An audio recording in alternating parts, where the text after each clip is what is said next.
Ok, salut, c'est Vincent. Donc là, on va parler, comme d'habitude, on parle un petit peu de business. Là, on est sur la chaîne que j'ai nommée en slogan de fond, on va dire entrepreneuriat, avec notamment une orientation sur les business en ligne, parce que c'est ce qui marche en 2017-2018.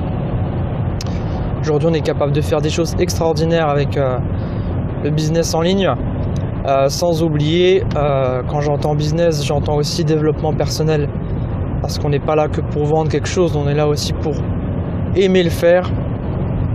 Et si tu as déjà des gens qui bossent pour toi, ou des gens qui sont tes partenaires, il faut que ces gens-là aiment ce qu'ils font. Clairement, c'est essentiel.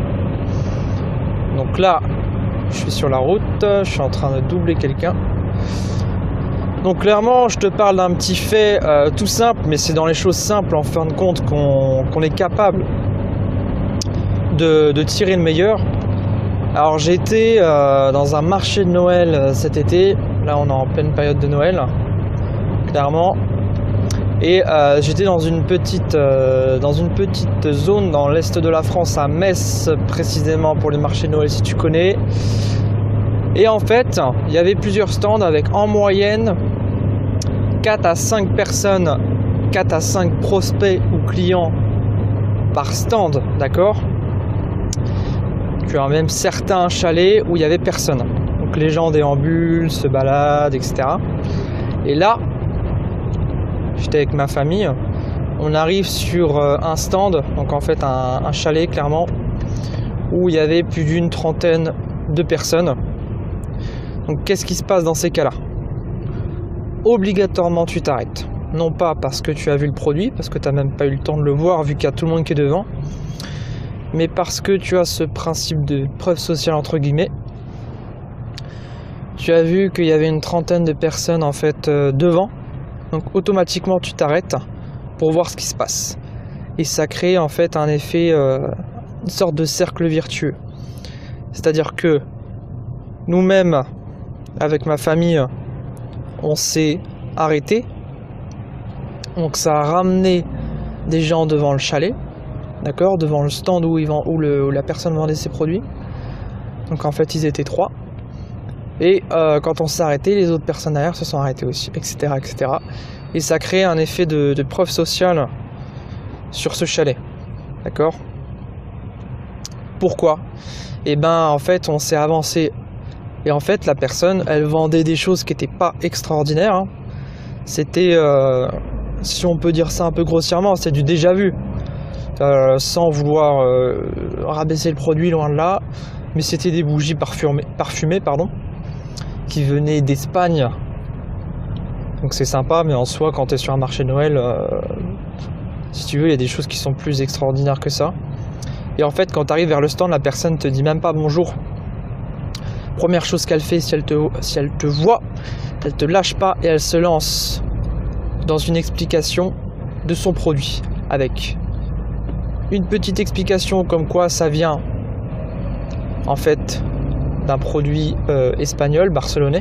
Donc ça vient pas d'un produit qui a été fabriqué à perpète. Aujourd'hui on est un peu dans ce mode là de vouloir renier un peu les produits notamment qui sont faits en Asie, en Chine. Donc là il t'explique que c'est vraiment un produit qui a été fait à Barcelone, en Espagne. C'est un peu la marque du produit, hein. C'est une senteur un peu du sud entre guillemets, et la personne elle te fait sentir ça dans les premières secondes. Donc nous on a notre sens olfactif déjà qui va nous donner envie de rester parce que c'est une très bonne senteur. Donc déjà rien que là, bien joué pour le commerçant parce qu'il arrive à t'alpaguer entre guillemets en stimulant ton sens olfactif. Et ensuite qu'est-ce qu'il fait ? Il se lance dans une explication, mais une explication assez synthétique, en te montrant 3 à 4 bougie, une explication, et il te fait sentir la bougie.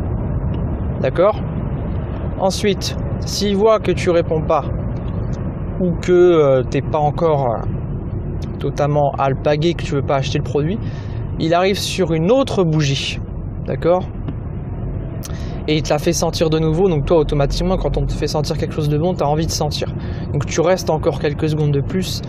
Et pour rester dans cette démarche de curiosité, tu écoutes l'explication qui correspond au produit qui vient de te faire essayer, en l'occurrence qui vient de te faire sentir. Et à chaque fois, il grappille des secondes comme ça, ce qui fait qu'on reste plus longtemps à son stand. Et ça crée cet effet, comme je te disais tout à l'heure, de preuve sociale. Et ça, c'est très malin. Parce que rien qu'en te faisant essayer le produit, en te le faisant sentir, et surtout en te lançant une explication derrière assez rapide, et ben les gens restent quelques secondes de plus par rapport au stand d'à côté, d'accord, où les gens ils sont pas forcément en interaction. Soit ils disent rien parce qu'ils voient les gens passer, et ils disent rien, soit ils disent voilà, regardez les beaux produits que j'ai, promotion, etc. Mais en fin de compte c'est tellement banal que les gens regardent quelques secondes et ils s'arrêtent pas. Et ce stand de bougies, que ce soit des bougies ou autre chose, hein, il te tend le produit vers toi. Donc, automatiquement, par respect, tu vas, peut-être pas 100% des cas, mais 80% des cas, tu vas t'avancer vers le produit. Tu vas soit le toucher, soit le sentir, et automatiquement, tu vas écouter la petite explication qui est derrière, qui fait que tu vas rester devant ce stand. Et ça va créer, en fait, cet aspect-là de preuve sociale. Et ça, c'est malin. C'est tout bête, mais c'est malin. Et les gars, ils avaient 3 fois plus de monde que tous les autres stands. Et on sait, notamment dans le business, parce que moi je fais un peu de business en ligne, et même dans le cadre de mon boulot en école de commerce, automatiquement, plus tu vas avoir de quantité de prospects, plus tu vas vendre.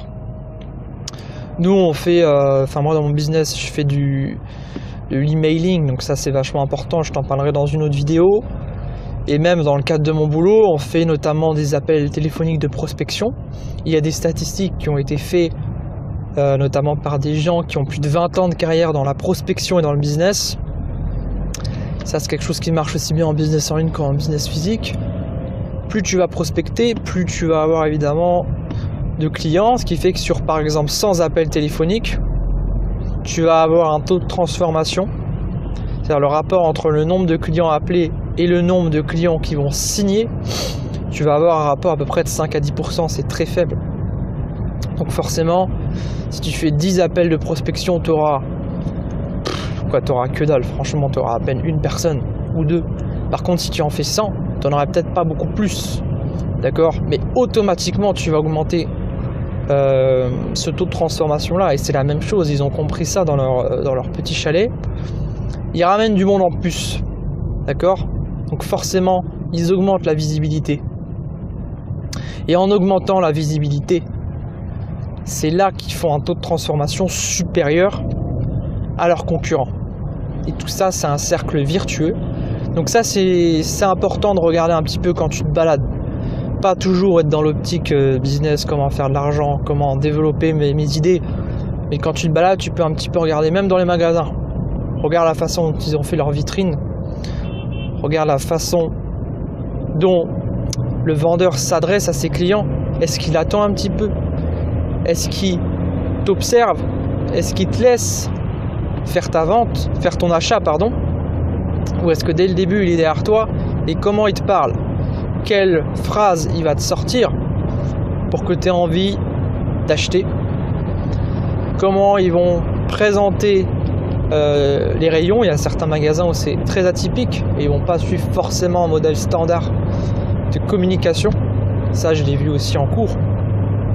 Et c'est important, ça, aussi bien en business physique qu'en business en ligne, sur ton site internet, sur ta chaîne YouTube, sur tes vidéos. Il y a une façon que tu vas avoir de présenter la chose.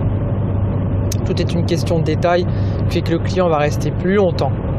Et le client va peut-être acheter plus. Donc voilà, ça c'était une idée que je tenais à te partager. Alors excuse-moi s'il y a un petit bruit de fond, là je suis sur la route actuellement. Mais en tout cas voilà, je te partage un petit peu ces idées. Si toi aussi tu as des sortes de petites anecdotes ou de témoignages, ça peut être important d'en faire part dans les commentaires. Le but c'est qu'on s'aide tous, hein, clairement. Tu as une petite idée business, tu te lances, tout en jouant sur la sécurité dont on a parlé dans une précédente vidéo. Mais vraiment important, clairement, d'observer et d'avoir l'œil du tigre, entre guillemets, sans être prétentieux, mais observer ce que les autres ne voient pas. Ça, c'est la clé, tout est dans le détail. Et les détails, ça, c'est très important, je t'en parlerai dans une autre vidéo. Quelque chose qui a carrément changé mon expérience. Tout s'est joué sur quelques secondes. Ça, je t'en parlerai dans une vidéo qui sera très, très, très importante. Donc, je te dis à plus. Si tu es encore au taf, je te souhaite bon courage. Si tu es déjà sur ton développement de business et que tu es déjà passé à l'action, bah écoute, c'est super. Continue comme ça, on se retrouve pour une prochaine vidéo. A plus, c'était Vincent, on est ensemble, on parle de business, de développement personnel, d'indépendance financière. Allez, ciao!